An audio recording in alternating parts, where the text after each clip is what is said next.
Promutuelle est... là. La la la la la la la.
Nous sommes en présence de M. Michel Lepage. On pourrait le qualifier de père du marais provencher. Il a été là au tout début et il continue toujours à être présent. La première question qu'on pose à chacun de nos invités, c'est d'où est venue cette passion pour la nature, pour les oiseaux? Pour la nature, pour les oiseaux, c'est qu'au collège de Lévis, où j'étais étudiant, j'étais à peu près en méthode à l'époque, il y avait un petit club de sciences naturelles qui s'est formé. Et puis, j'avais participé à une première excursion l'automne et on avait vu une dizaine d'espèces d'oiseaux. Puis moi, j'avais été ébahi parce que je connaissais juste les grosses corneilles, les petites corneilles puis les goélands.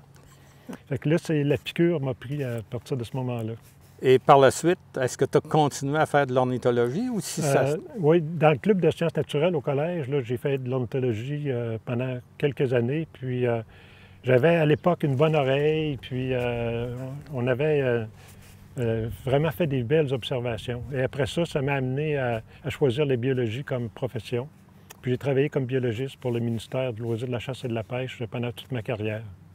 Donc l'influence jeune a fait que ça l'a dirigé toute ta vie, dans le fond, là. Oui, effectivement. Grâce à quelques personnes au départ, qui ont su allumer la flamme, comme on dit, là.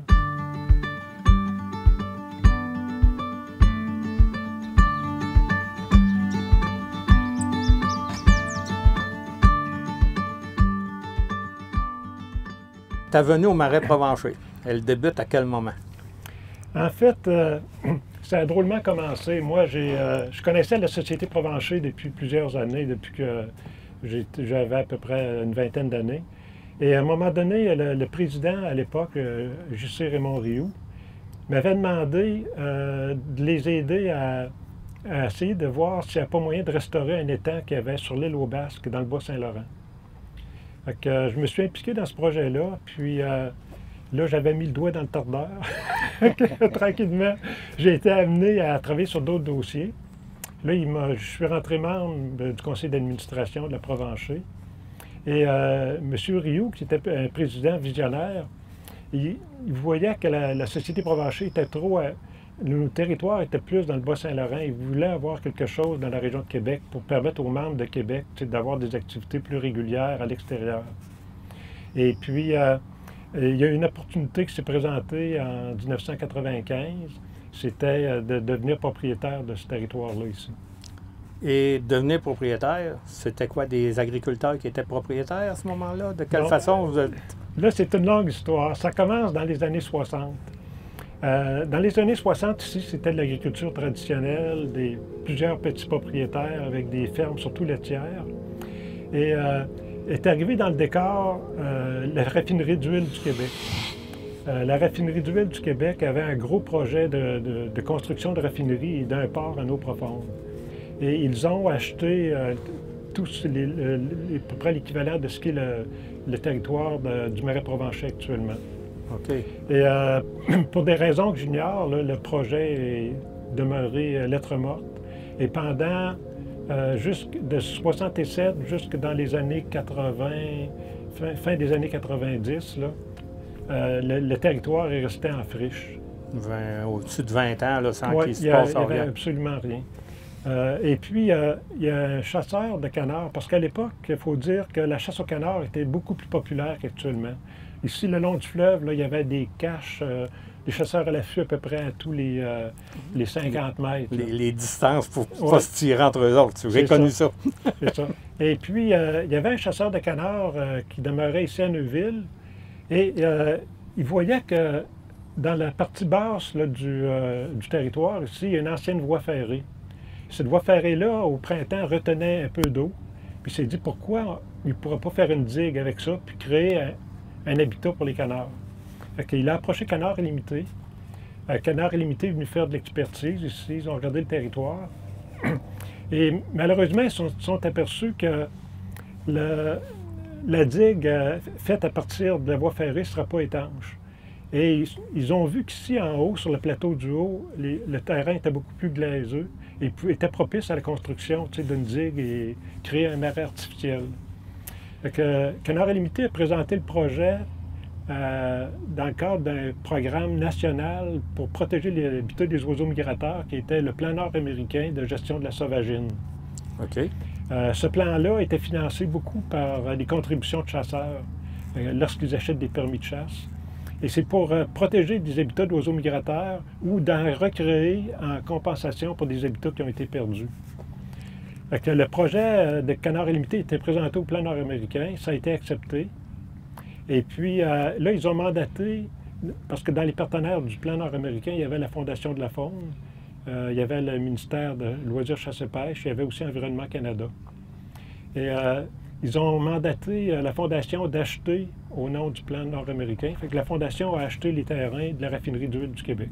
C'est comme ça que vous Ouais. êtes devenu propriétaire de Ben, l'ensemble. en fait, là, c'était la Fondation qui était La propriétaire. Fondation. Ça s'est fait en 94, je pense. Et puis, après ça, Canard Illimité a commencé la construction de la digue 94-95. Mais la mise en eau n'était pas faite encore. Et là, la Fondation de la faune ne voulait pas gérer des territoires. Eux autres, c'est vraiment aider la protection, mais sans avoir à gérer ce qu'ils achetaient ou protégeaient. Et ils sont allés en appel d'offres pour trouver un organisme qui prendrait en charge la gestion du territoire. Et la Provencher, on a fait une offre grâce à M. Rioux, qui était président, qui avait dans la tête d'essayer d'avoir un territoire. On a fait présenté une offre qui a été acceptée et on est devenu propriétaire en 96. C'est l'année où la mise en eau du territoire a commencé. OK. Ouais.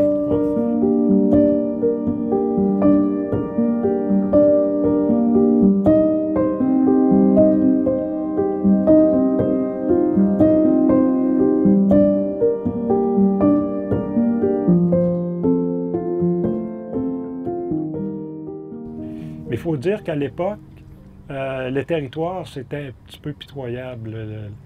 Il y avait, vu que ça avait été en friche pendant des années, c'était pas très, très attrayant comme milieu. Les gens du coin s'étaient approprié le territoire pour se faire du 4 roues, de la motoneige l'hiver. Et il y avait des rouillères partout. Il y a les chasseurs de canards descendaient avec des 4x4. Ça créait des rouillères épouvantables. Fait que c'était vraiment moche. Et en plus, il y avait à peu près une dizaine de chalets illégaux qui avaient été construits sur le bord du Saint-Laurent.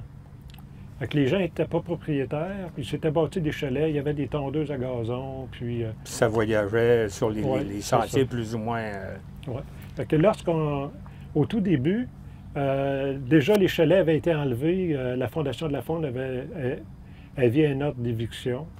Et nous, la première année, ça a été de commencer tranquillement à fermer le territoire avec des clôtures, de regarder un petit peu les points forts, les points faibles du territoire, ce qu'il y avait à améliorer, les contraintes, par exemple, au niveau du sol, tout ça.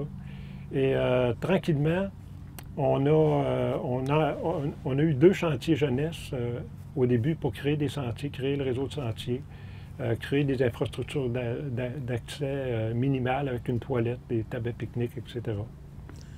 Et la population de Neuville, elle, face à ce nouveau projet, comment ils ont réagi? Bien, en fait, les gens étaient favorables à l'aspect protection là, des milieux. Oui. Les gens qui faisaient du 4 roues, eux autres, c'est sûr qu'ils n'étaient pas trop contents. Mais en général, pour les gens du secteur ici qui demeuraient près, c'était avantageux, c'est qu'il y avait un territoire où ils pouvaient aller gratuitement, aller se promener en nature, avec les enfants, avec la famille. C'était devenu un grand parc pour les familles. Ouais. Par contre, il y a eu un dossier plus épineux, c'est que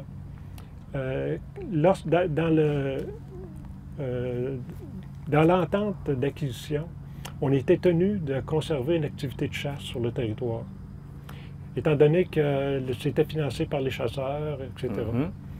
Et puis, nous, on trouvait que c'était vraiment très près des habitations. On n'était pas trop chaud à ça. Fait qu'on a regardé ce qu'on pouvait faire et puis on a développé le concept, au lieu d'avoir une chasse au canard qui serait ouverte là, à tout le monde, c'est d'avoir 2 demi-journées de chasse pour les jeunes qui apprendraient, qui suivraient un cours d'apprenti chasseur. Des débutants, là, qui sont avec des personnes expérimentées. C'est ça. Fait que on a eu l'Association des sauvaginiers de la Grande Région de Québec comme partenaire. Eux autres étaient en train de monter justement un cours de formation. Fait que, ils donnaient le cours à Valcartier, mais il y avait les jeunes qui réussissaient le cours. Ils venaient faire leur première chasse ici avec un guide, un chasseur de l'association, qui lui ne chassait pas. Il faisait juste orienter le jeune. Ça permettait aux jeunes de tirer sur leur premier coup de feu en nature là, sur des proies vivantes. Ça, le projet a été présenté en assemblée ici aux gens de Neuville. On leur a présenté tous les avantages par rapport à laisser ça ouvert au complet. Et puis, par contre, on leur a montré la question de sécurité aussi, les plombs, à quelle distance ils retombent, etc., selon les conditions de vent. Donc, ça avait été accepté. Puis, c'est une activité qui n'a jamais entraîné beaucoup de contestations. Pas des gens de Neuville, là.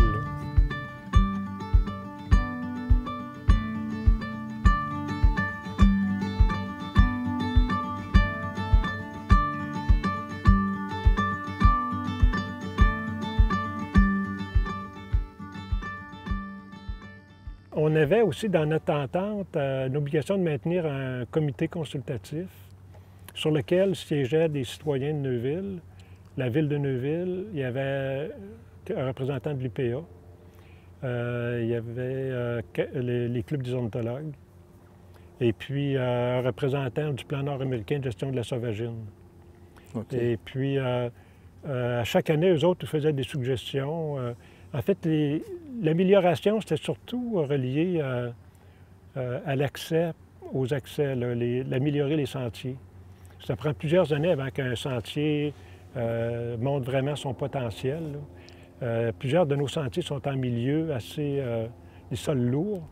Fait que souvent, ça s'est creusé, ça devenait humide lors des périodes pluvieuses. Et là, on a entrepris un programme régulier pour améliorer la qualité des sentiers. Et aussi les questions des ponceaux. Les premières années, on a fait des ponceaux de bois qui étaient très jolis, ça donnait un beau coup d'œil. Mais après 10-15 ans, on voyait que ce serait toujours à renouveler. Fait que là, on s'est orienté vers des structures permanentes, là, des tuyaux recouverts avec géotextile puis empierrement. On a installé des tables à pique-nique pour les gens. Puis au départ, on avait installé plus de tables à pique-nique avec des belles clôtures de perches là, près du fleuve. Malheureusement, il y a eu le vandalisme. Et puis, à partir du moment où on avait eu beaucoup de vandalisme au départ, là, on s'est dit, on va essayer de mettre le moins d'infrastructures possible. On va se limiter à des bancs, quelques tables. On a eu le préau, là, un abri contre la pluie qui a été construit surtout pour permettre aux groupes scolaires de venir en toute sécurité là, quand il y a des risques de pluie. Et à part de ça, on n'a pas eu tellement d'autres demandes. Il y a eu des demandes comme tour d'observation, des choses comme ça, mais on a été prudent là-dessus. On n'est pas allé encore à ce niveau-là.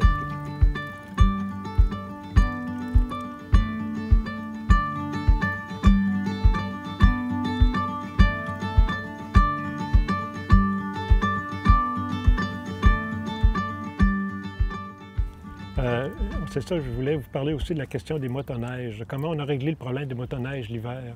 C'est qu'on a pris une entente avec la ville de Neuville pour faire des sentiers de ski de fond. OK.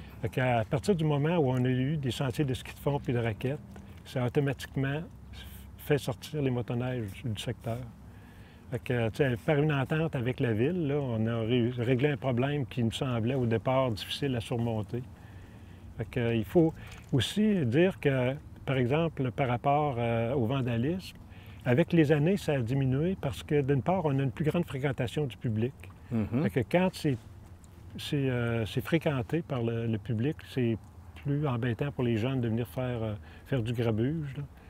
Et l'autre chose aussi, c'est que le vandalisme, c'est cyclique, là. Ça dépend de l'âge des groupes de jeunes. Il y a des jeunes qui vont, par exemple, faire du vandalisme pendant 1 an ou 2, puis ils vont vieillir, ils vont s'assagir, puis ils vont être remplacés par une autre cohorte, des fois 4-5 ans plus tard.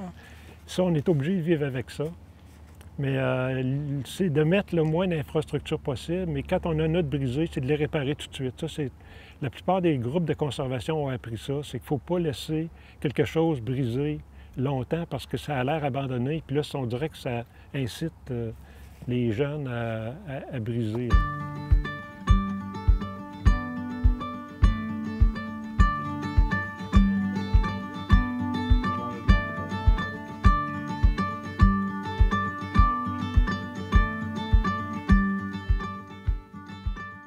Le bénévolat, on l'a à plusieurs niveaux. On l'a pour l'entretien général du territoire, là, les sentiers, les ponceaux, les arbres tombés, etc.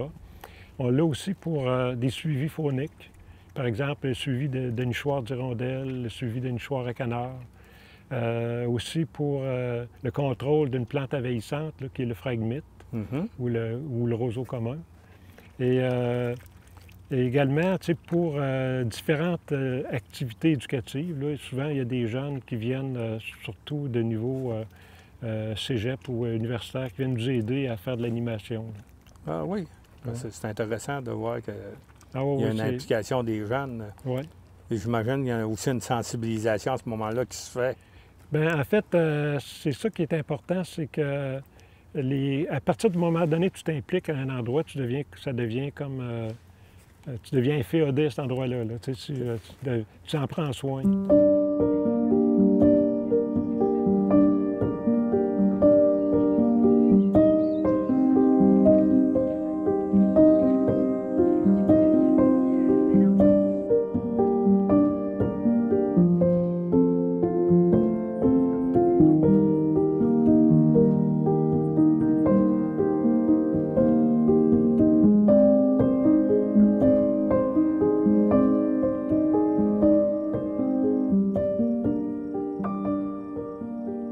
Il y a 2 ans, quand ils ont fait assécher le marais pour reconstruire la structure de contrôle de l'eau, ça a baissé l'eau. Puis là, il y a eu une invasion de grands hérons parce qu'évidemment, il y avait beaucoup de petits poissons qui étaient attrapés dans les petites pièces d'eau.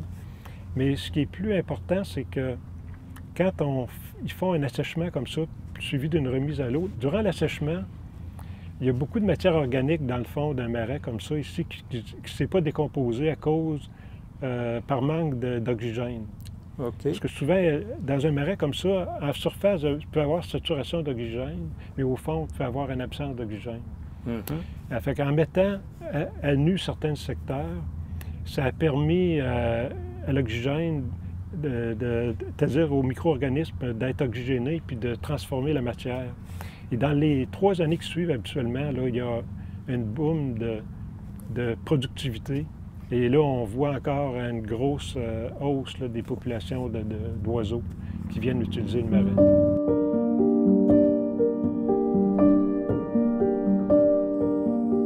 Vous avez relevé une cinquantaine de sortes de libellules ici? Oui, ça a été étudié par un spécialiste des libellules. Et j'étais venu le voir travailler une fois, puis c'est assez comique parce qu'il m'expliquait que je me demandais comment il faisait pour capturer ça. Tu sais, ça va tellement vite. Il dit, tu peux pas prendre ça d'avant. Si ça s'en vient vers toi, là, par en avant, c'est impossible. Il faut que tu la captures par en arrière. OK. Sans ça, elle va contourner. C'est ça, exactement. C'est tellement rapide. Et lui, ils ont fait l'inventaire, puis il y a des libellules qui vont naître dans le marais même, là. Mais la plupart, c'est dans les petits étangs temporaires qui sont autour du marais. Des petits étangs qui sont soit permanents, soit semi-permanents. Et parmi ces espèces-là, il y en a qui sont, je pense qu'il y en a au moins 2 qui sont migratrices. Ça, je ne savais pas non plus, c'est qu'il y a des libellules qui migrent vers le sud, comme le font les papillons monarques. Là. Plus il y a de spécialistes de différents domaines qui peuvent venir étudier ici, plus on va en apprendre là, sur la richesse du territoire. Tu as présentement une libellule sur ton épaule. Un couple de libellules. Ah oui, bon, ben, je vais avoir aidé à la reproduction et la survie d'une espèce.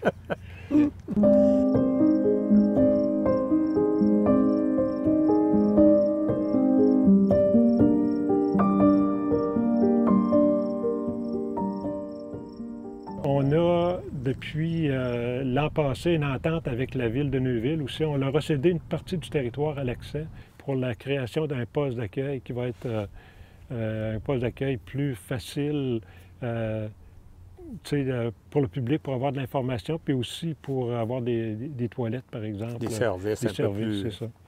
Et après ça, on a toujours certains aménagements fauniques qu'on aimerait faire. On pense peut-être à des aménagements, par exemple, pour l'hirondelle à front blanc, une hirondelle dont les populations se sont affaissées dans les dernières années. Et après ça, c'est beaucoup axé sur comment permettre aux gens qui visitent d'avoir le plus de plaisir à venir ici, d'informations sur la faune. On a, par exemple, il y a 3-4 ans, depuis 3-4 ans, on a un balado découverte. Là, les gens peuvent télécharger le balado et puis, selon les saisons, avoir un aperçu de la faune et de la flore du territoire.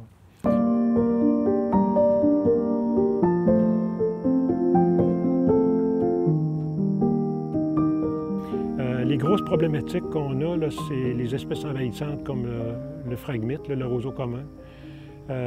On va avoir aussi une transformation importante de nos forêts ici, parce qu'on a énormément de frênes. Avec l'arrivée de la grille du frêne, là, on a peut-être pas loin de 30-40 des arbres qui peuvent mourir dans les prochaines années. Ça va se faire graduellement. On ne sait pas par quoi ils vont être remplacés. Là. Il y a beaucoup de mélèzes en milieu assez humide, là, parce que le frêne aime beaucoup les sols assez lourds. Aussi, on a l'envahissement un peu par l'érable de Norvège qui s'échappe des quartiers voisins puis qui, tranquillement, vient prendre la place d'érable à sucre. C'est des problématiques là, qui vont être analysées dans le cadre d'un plan de gestion. On a un plan de conservation du territoire qui est en révision actuellement. Puis c'est des problématiques qui vont être regardées. Il y a une autre problématique reliée aussi aux espèces exotiques, c'est le relâchement d'espèces qui sont en captivité, là, que les gens, par exemple, la tortue à oreilles rouges. Okay. Souvent, les gens vont acheter la tortue à oreilles rouges dans une animalerie, puis la tortue va avoir 3-4 pouces de long. Ils mettent ça dans un petit aquarium. Puis à un moment donné, ils s'aperçoivent que la tortue est rendue la grandeur de l'aquarium. Là, ils cherchent une place pour s'en débarrasser.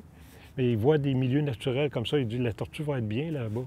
Sauf que cette tortue-là présente des risques d'implantation et éventuellement d'être une compétitrice pour des espèces comme la tortue peinte ou la tortue géographique. Fait que ça peut être aussi des poissons rouges, par exemple, quelqu'un viendrait porter des poissons rouges. Le chevreuil est présent ici aussi, hein? Oui, le chevreuil est très présent depuis peut-être 10-12 ans. Au début, c'était très, très peu. Et puis, ça s'est devenu pratiquement très, très abondant. Là, il y a des groupes, des fois, de 30-40 chevreuils qui ont été aperçus en même temps le matin ici. Ça a amené un stress énorme sur la végétation. J'imagine. Oui, surtout sur le tuya, le cèdre. Là. Fait que la plupart des cèdres maintenant sont taillés du bas. Mais ça semble quand même assez stable. On ne peut pas dire que ça devient une problématique majeure.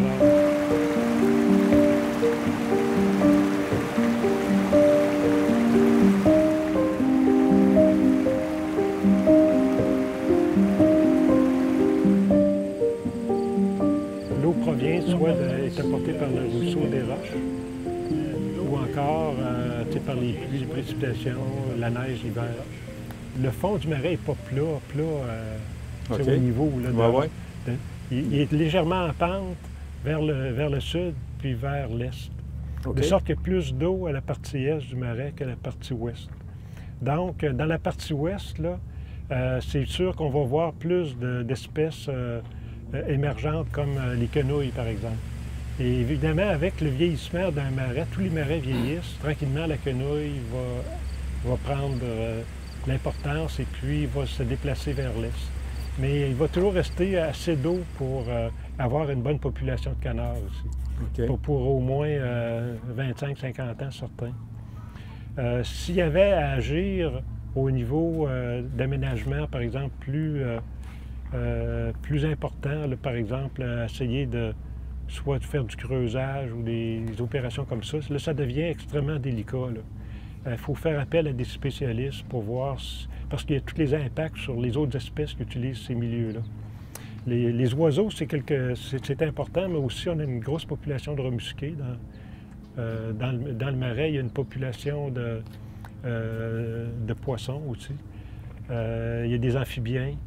Donc, toutes ces espèces-là ont leur particularité en termes de besoins pour la reproduction, pour l'élevage, soit la croissance des jeunes, etc. Fait qu'il faut vraiment analyser tout ça avant de faire une intervention.